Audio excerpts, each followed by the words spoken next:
saya mau tanya juga, benarkah kalau kemarin saya sempat ada dengar kabar, tapi saya mau konfirmasi langsung ke Dokter Tifa, benarkah ada tawaran restoratif justice pada saat kemarin ditahan? Oh iya.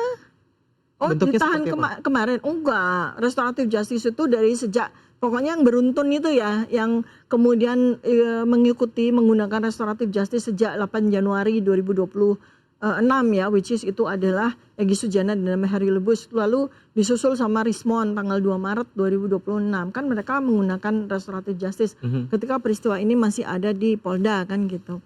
Kemudian pada saat kami menghadap atau kami dihadapkan kepada kejaksaan, sesuai dengan KUHP baru nih, supaya juga semua tahu ya. Oke. Jadi KUHP baru itu ada BA namanya berita acara di mana kami mengisi dan ada tanya jawab. Itu nomor apa namanya, poin-poin pertama itu memang ditekankan untuk berdamai.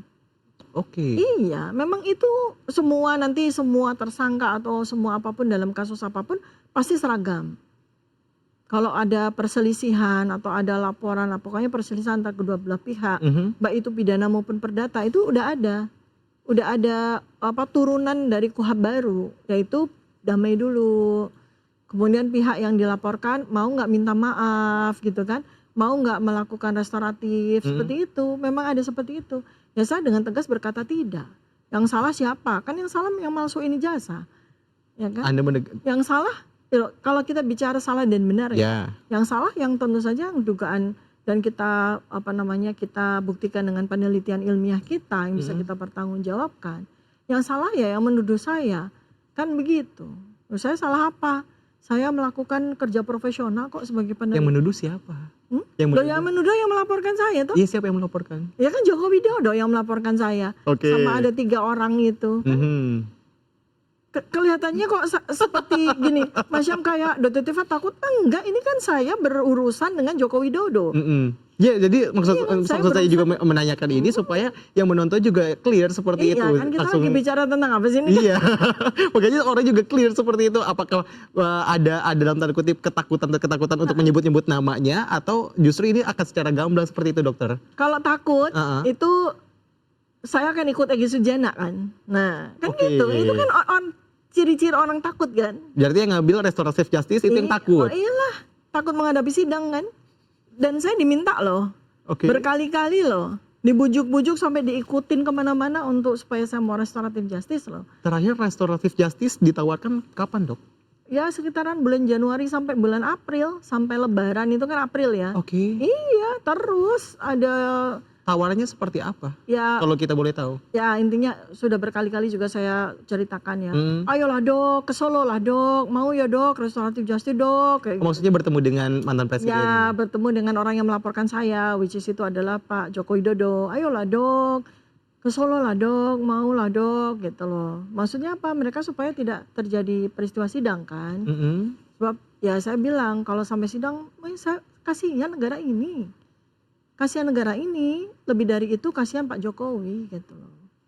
Jadi kan dari awal, dari sejak kasus ini bergulir saya menjadi tersangka, ini sebaiknya dihentikan deh. Bukan karena saya takut atau enggak, bukan. Kalau saya takut sidang, Prapit saya lanjutkan, saya batalkan kan Prapit. Prapit itu adalah sebuah sebuah fasilitas hukum itu yang berpotensi untuk kasus ini dihentikan loh. Oke, sorry dok, saya potong dulu. Ini pra-peradilannya samakah dengan yang diajukan oleh Bang Roy Suryo atau ini berbeda? Sedikit beda, sedikit sama lah. Kurang lebih kita ingin mendudukkan peristiwa hukum itu pada tempatnya sesuai dengan referensi maupun argumentasi yang kita bangun gitu. Sehingga kalau Prapit itu terjadi dan berhasil, ya tidak akan ada sidang kan gitu. Intinya kan itu. Jadi ini kan fasilitas yang istimewa sekali buat saya karena sidang masih lama kan, masih 1 minggu lagi kan. Seharusnya saya kalau memang nggak mau sidang atau saya takut sidang atau saya takut banget sama sidang, saya Prapit saya ajukan kan. Ternyata Prapit saya ajukan, saya menghormati 2 institusi, saya menghormati presiden, ya, saya menghormati semua lembaga hukum yang terlibat dalam peristiwa ini, terutama kejaksaan dan kepolisian. Kejaksaan terutama ya utamanya karena mereka ternyata punya kebijaksanaan untuk tidak menahan saya. Ya udah. Jadi kalau misalnya pra-peradilan awal banget diajuin itu triggernya apa sih dok? Sebenarnya kita akan melihat bahwa pasal-pasal ini dipaksakan. Oke. Pasal-pasal ini sama sekali tidak relevan gitu loh. Jadi sidang itu kan nanti akan berlangsung dengan sangat menyedihkan gitu loh. Karena kita memaksakan pasal-pasal yang tidak pada tempatnya. Nanti akan kejadian seperti Bambang Tri, seperti Gus Nur gitu kan. Yang mempermasalahkan ijazah tapi jatuhnya jadi hujatan. Ujaran kebencian kan jadi belok gitu loh. Masa kita mau mengulang sejarah? Sementara saya bukan Pak Bambang Tri, beliau peneliti jurnalis, saya peneliti. Saya peneliti dengan metodologi yang ketat, demikian juga dengan Pak Roy Suryo. Tentu saja argumen-argumen kami dibangun atas dasar scientific base yang kuat. Dan itu sangat menyedihkan itu nanti sidang itu berlangsung. Bagi sang mantan ya gitu, dan bagi negara ini, jadi sudahlah gitu. Tapi ya sudah, karena semua institusi berkeputusan untuk sidang diadakan ya sudah gitu. Tadinya kan kita mau membantu pihak kejaksaan. Tolonglah ini pasal-pasal ini sesuai dengan argumentasi scientific base kami ya, berdasarkan ilmu hukum kami, pakar-pakar hukum yang terlibat, ini nggak relevan. Berarti bisa dikatakan dengan mencabut pra peradilan, Dr. Tifa dan Bang Roy Suryo optimis menghadapi sidang ini, tidak merasa takut sama sekali. Begini, saya itu punya sebuah asas ya dari seorang filsuf kuno ya, Pantare Kauden Mene. Jadi udah biarkan mengalir. Kalau memang peristiwa ini harus mengalir ya mengalir aja. Jadi bukan ada di situ tuh tidak ada yang namanya postulasi takut atau tidak, berani atau tidak, enggak. Udah mengalir aja. Mengalir aja sebagaimana sebuah sungai yang kali ada di Lauhul Mahfuz gitu ya. Udah kita jalankan. Kita perjalankan ini sebagai bentuk pembelajaran bagi kita semuanya. Itu.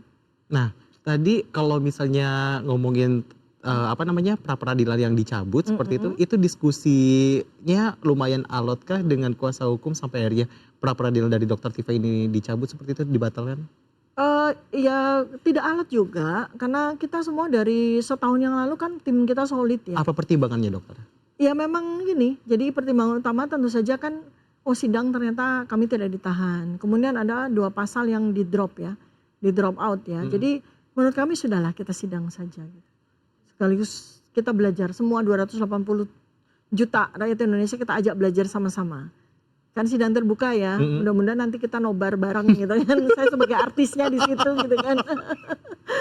Mas Syam gantian niat saya di sidang. Kita belajar sama-sama, tidak ada unsur ujub, takabur ya di situ, enggak. Kita belajar dengan penuh kerendahan hati, kita sama-sama belajar menegakkan hukum dan keadilan serta kebenaran di negara ini.